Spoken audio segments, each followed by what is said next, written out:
is going to be your legacy? Welcome to Legacy, a family business podcast. Today we're joined by Helen Tonks MBE, director at Hydraulics Online. Helen, let's start by telling us a little bit about Hydraulics Online and what you do. So Hydraulics Online goes back to 2004 now, when my now husband and I, Mark, he and I set up. Hydraulics was his trade. He'd already had 13 years experience in the industry. My background was financial services. I worked for Barclays and then a big life assurance company, and specialised in strategic change management towards the end of that time. And back in 2004, Mark and I had just got back together. The real backstory is we were childhood sweethearts, reunited through Friends Reunited. We set the business up within 6 months of being back together. Life was kind of a mess, really. He was disillusioned with hydraulic engineering. I was at a bit of a careers crossroads, fed up with corporate life, even though I was financially successful, but fed up of the politics and the game playing in it. And so when he said, I wish we could have our own business, I was like, go on then. We've got nothing to lose. We really hadn't. And also recognised that between us, we'd got a really good skill set. He's an incredible hydraulic engineer. He really, really is. And my skill set was around strategic change and give me a blank sheet of paper and I'll make things happen. Yeah. So, yeah, we set up in 2004. Nothing new about hydraulic engineering. Very, very established industry, and the engineering itself goes back to the time of the ancient Greeks. So people laughed at us when we said we were the new kids on the block, and we wanted to do things very, very differently. So hydraulic engineering, otherwise known as fluid power, it's very complex. The industry is very product focused. It's very technical and dominated by really big manufacturers who would deal directly with their big accounts, but then product distribution thereafter. And nobody was thinking of the customer. And that's what we wanted to be. We wanted to be that player, that independent hub. It was language you would hear me use often now. So over the years, we've refused to sign up with others to tie ourselves in on distribution. It wasn't the easy thing to do, but it was the absolute right way to go about it. So independence is a core part of our product offering. And even though we took ourselves online straight away, and we were laughed at for that as well, because that was radical back in 2004. That's the birth of the internet, though, wasn't it? So... Yeah, well, and we saw that was our route to market. So we've always been that business that's not saying, we sell this, do you want to buy it? We've been, dear customer, how can we help? And as part of that, we recognised it was about being found when the customers needed you, rather than you sort of forcing yourself, so to speak, on your product on the customer. So we recognised that online could be that route to market for us. So it was always about being found, although it's never been about e-commerce and click and add to cart, because it is technical. What we do, it can literally, it's dangerous. It can literally kill. So the online element is about being found, bringing customers to us, and then a human takes the inquiry offline, and every inquiry is handled by a human. So the real balance of innovation at the forefront of almost like being a disruptor in your sector, and growing. And from that day to now, you've become a really successful, award-winning global presence. Yes. From your hub. Crazy. It's incredible, your journey. Would never have believed it, because we literally started out at the kitchen table with £900 spare cash between us, four children at the time, and would never for one moment have envisaged it would play out as it had. But whereas we were laughed at back then, quite literally, people more recently, bigger names within the industry, have started to say, yeah, okay, you were ahead of the curve, you broke the mold, we get it. Because it has always had to be about the customer, and I don't know why others haven't kind of caught up with that until now. And yes, we've exported into 130 countries, but the world literally comes to us. We don't go traveling, and I think we're a shining example of what you can achieve if you are very clear in your purpose, your vision, your values, and put customer front and center as well. Were you the one that drove the purpose, the vision, the customer first? I would have to say yes to that. And I would even have to say that, I should say that for the first 13 years of being in business, had done this very brave thing of setting up in business, and then was riddled by imposter syndrome because, it's a very technical industry. I'm not technical. It's full of men. There aren't many women around. So I hid in the background, tinkering with all that vision and mission and purpose and values and stuff, and building the brand from, from the ground up. But with hindsight, I should have perhaps credited myself from something very early on, because Mark wanted to call us Cheshire Fluid Power being different terminology for hydraulic engineering. And I was like, no, that's not going to work. We need something bigger, something stronger, that sort of does what it says on the tin, that will translate well, because we knew we didn't need to confine ourselves to just looking after UK customers. So I said, hydraulics online. So yeah, we went from there. But yeah, vision, strategy, brand, I love all that stuff. But then I like making things happen operationally as well. And how long, so the story, you reconnected through Friends United. Yeah. Now, a lot of our community are going to be sitting there going, husband, wife, new partners, whatever the relationship is, to 1, get back together, 2, start a new business, 3, grow it, 4, raise a family of 4. You've mentioned so far, but we're aware there's 7 children as part of the family. What advice, what can you give and share with the community to kind of make sure that, to give the advice how that works? Well, from a family point of view, I would say we are an absolute team, and the children they're very good together, and it's about team. And people will often comment when they come and have dinner with us, my gosh, look, they've all got up, they've all instantly, left the table, stacked the dishwasher. Well, it is a teamwork, and I will often say I'm not here to pick up after everyone else. So team first and foremost. And it's been about being realistic, and it's about being flexible. And I quite frankly often think, though, that as a family, we wouldn't have survived if we weren't our own bosses as well. Because whilst having your own business doesn't give you any more time, it absolutely doesn't. It does give you a flexibility. So for one reason or another, I've had the joy or otherwise of being in the back of an ambulance with the blue lights going a few times. Once it was Mark, he shouldn't be here. But it gives you that flexibility. So that means that you can put those hours in when life has happened in between times, whether that's late at night or over a weekend. From the business point of view, when I'm mentoring someone now, one of the first questions I will ever ask is like, why are you in business? What is your absolute purpose? And we all know, or most of us know, that that profit is a byproduct of doing something else. Why does this matter?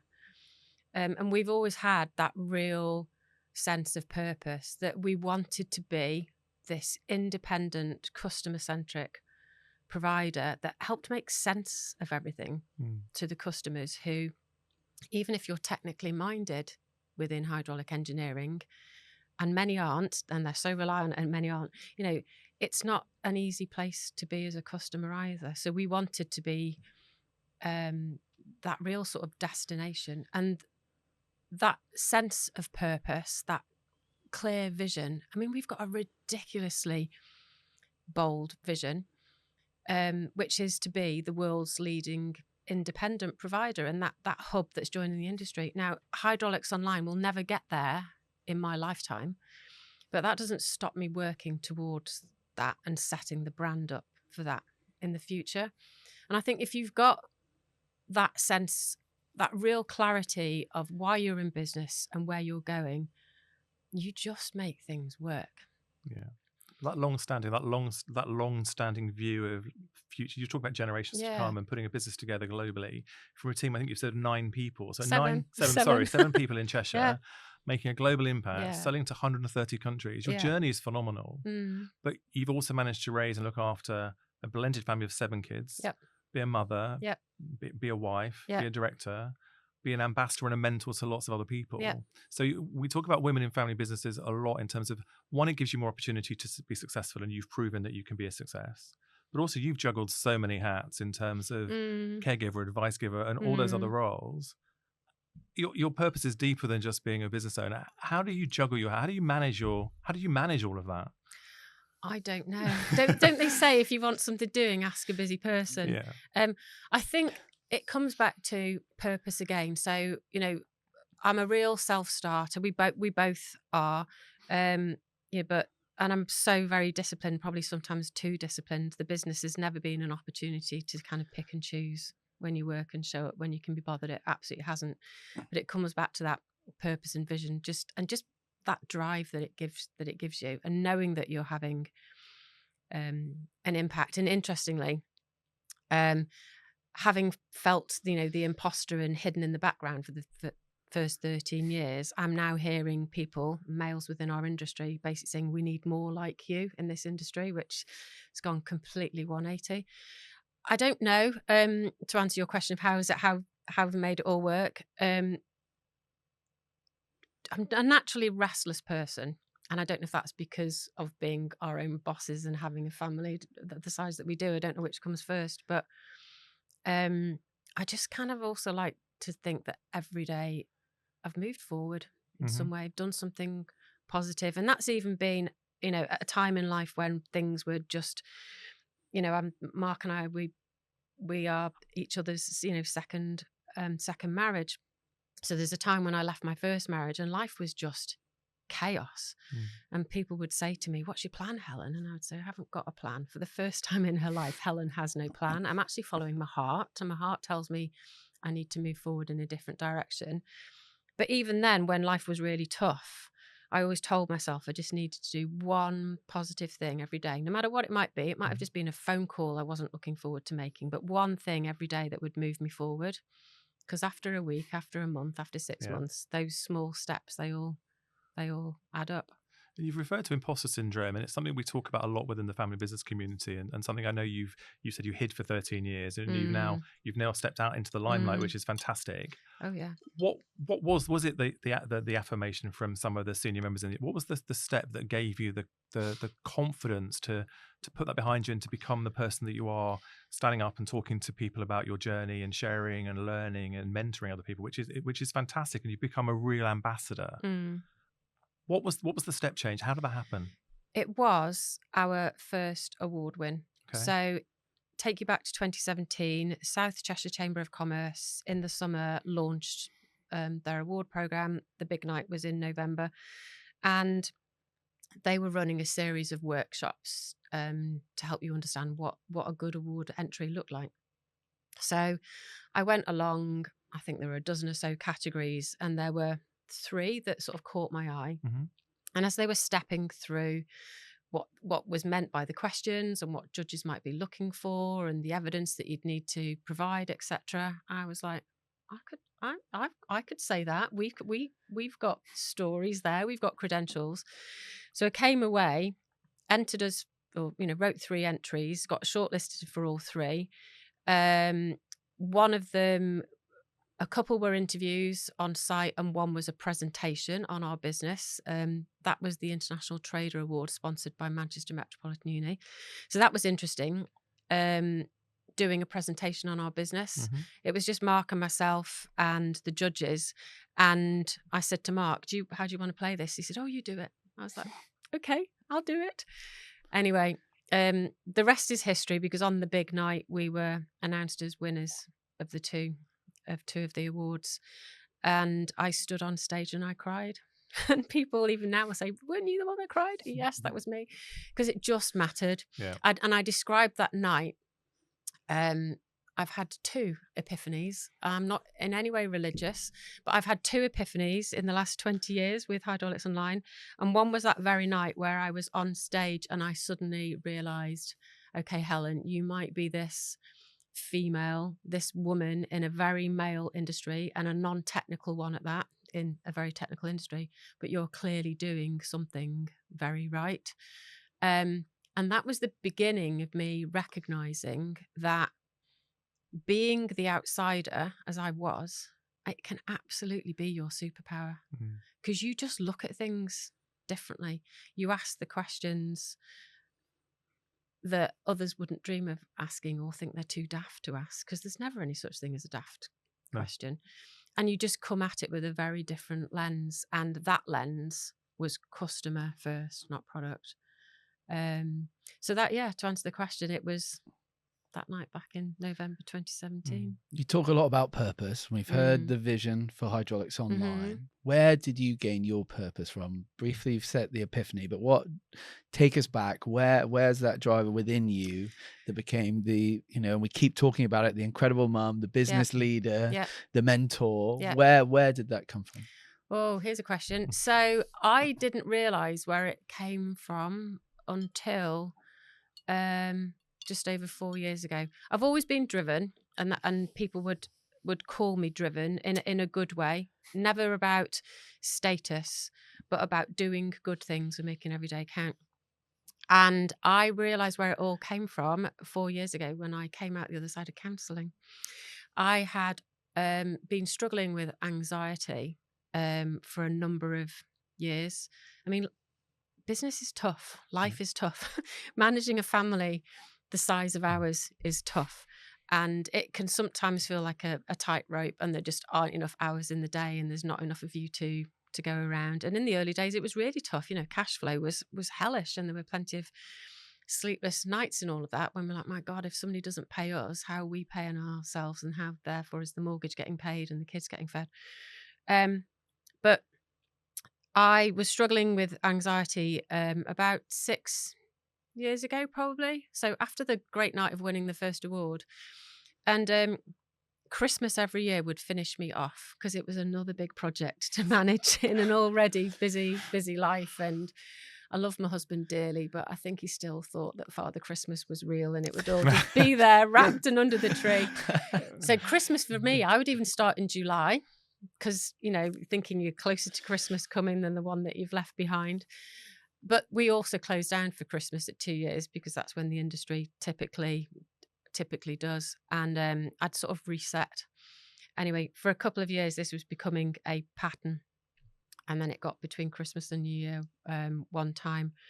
And my son, James, I remember him even saying, oh, Mum, I think you could do with listening to a podcast or what have you. And joking aside, even listening to a podcast helped, because it made me realise that some of the feelings and the thoughts and things I was struggling with were not just in my head. You're not alone. Yeah, exactly.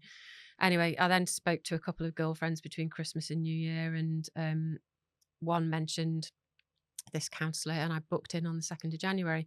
But coming through all of that was when I realised that where my purpose and my drive comes from, it's not about status. I've been trying to create security, because my childhood wasn't very secure. It wasn't anything particularly tragic, but it wasn't secure. Money was a big problem.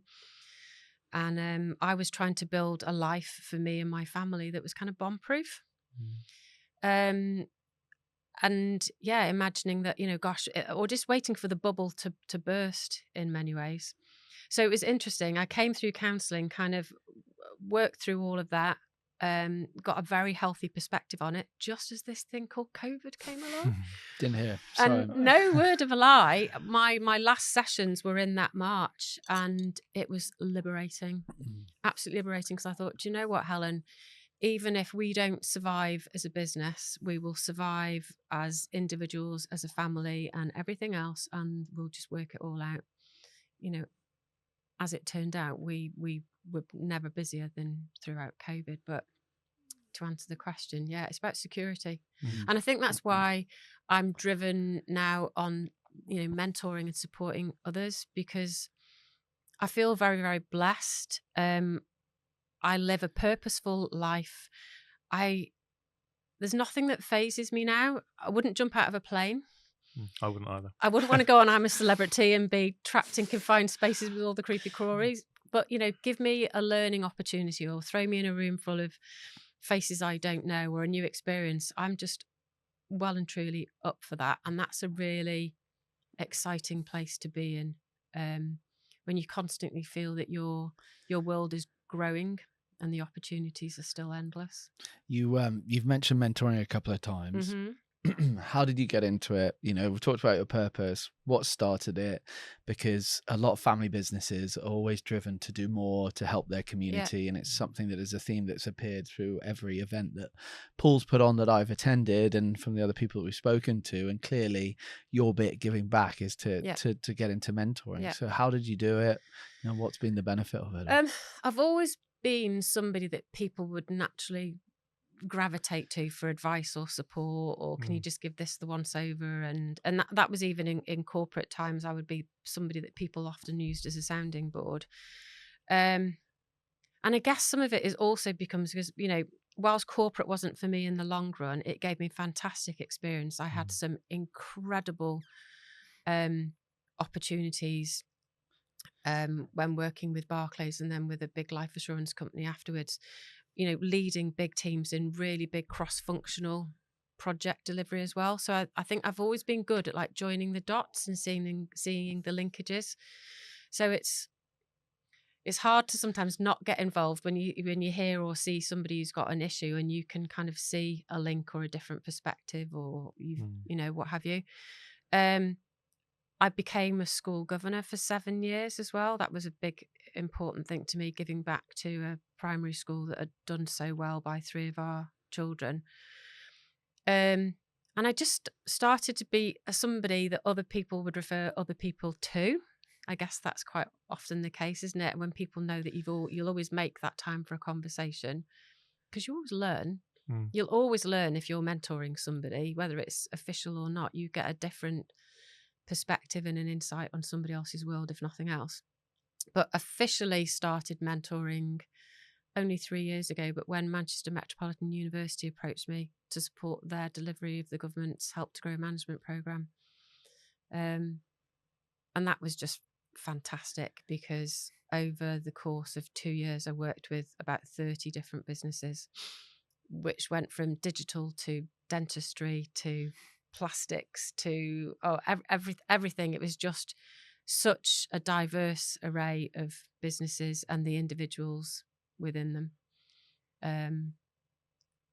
and so rewarding, so unbelievably rewarding. I think it says a lot about your personality when you turn around and the first thing I do is I say, oh, what's the best thing about mentoring? It's like, oh, learning from the people I'm mentoring. I think that, it's an incredible attribute to have. So, but it's absolutely true. Yep. And I would say if you add up, when I think of the different conversations that I've had and the challenges that have been posed to me as a mentor and advice that's been sought directly, or sometimes you can see that somebody, they're not necessarily asking directly for guidance, but they know they need it.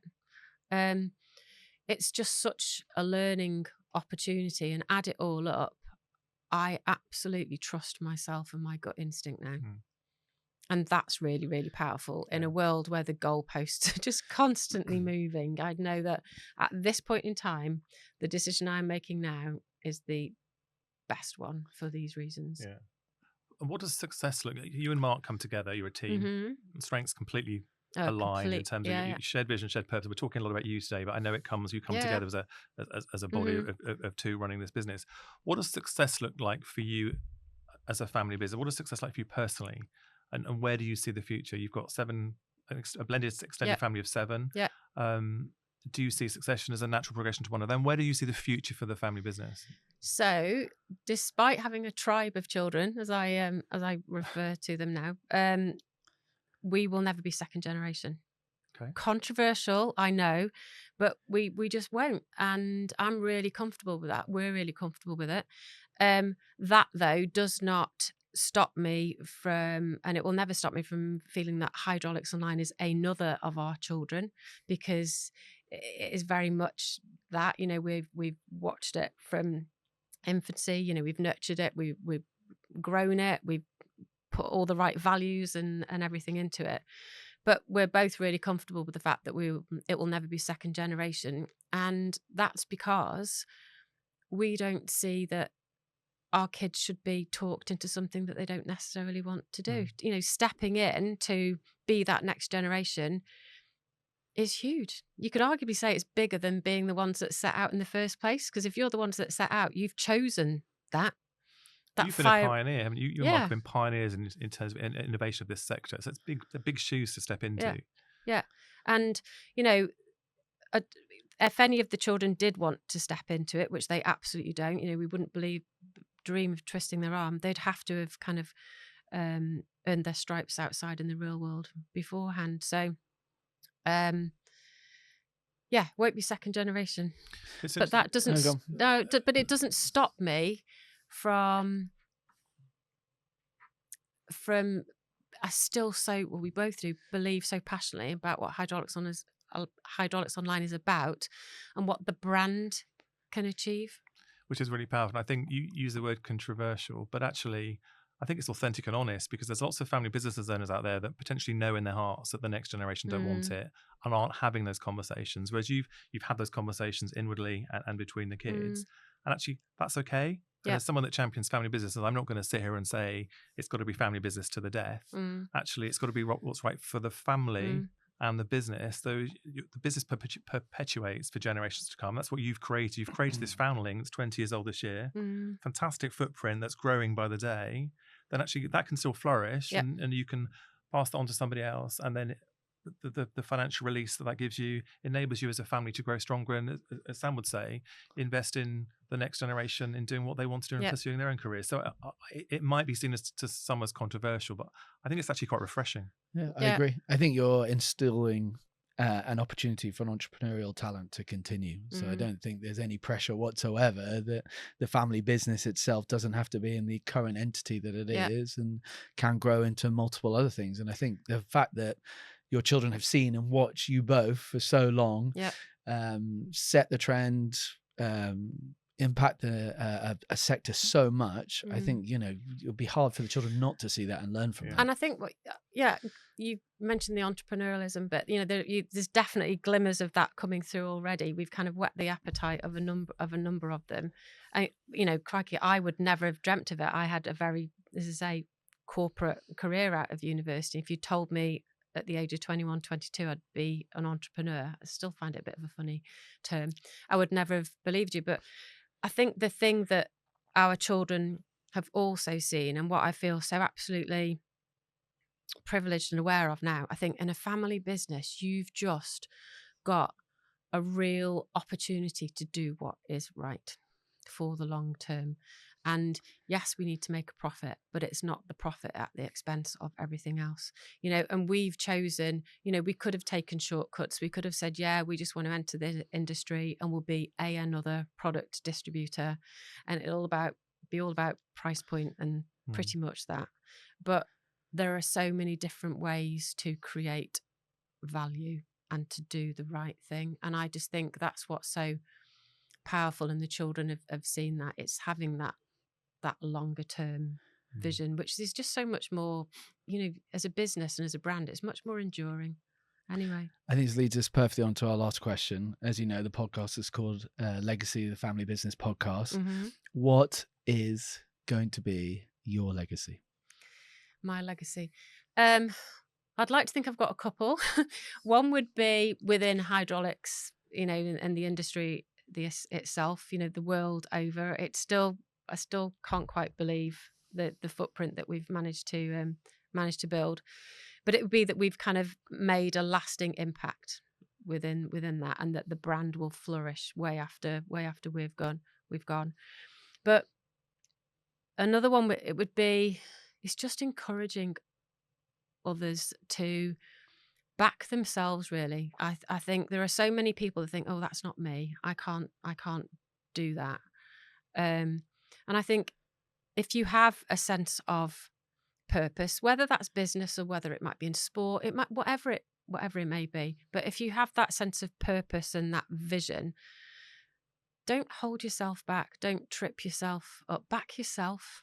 You know, you need to in life anyway, because if you don't back yourself, nobody else is going to. But you know, and I'll often say to school children, you know, get out of that comfort zone. It's where we all hear it too often, really. It's overused, but that is where the magic really happens, because that's where you surprise yourself for what you can achieve. And I can honestly say that the last 20 years has been such such a learning journey. I've been out of my comfort zone more often than I wanted to, whether I stepped out or was pushed out, because life happens sometimes. But oh my gosh, it's always been better on the other side. So it's that role modeling, and wanting more people to be like me, by which I mean just feel happy and that they're doing something really worthwhile and purposeful, and making every day count.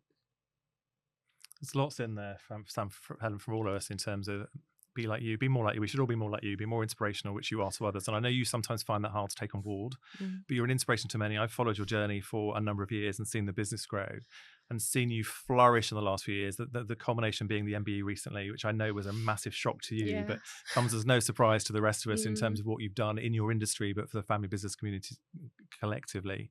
You're an inspiration to many. Your conversation today has been really honest, really authentic, and really real.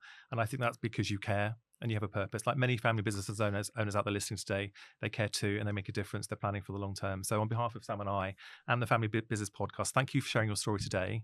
And for those of you out there, join us on the next Family Business Podcast, Legacy, which will share some more insights from some great family business owners just like Helen. Thank you very much. Thank you.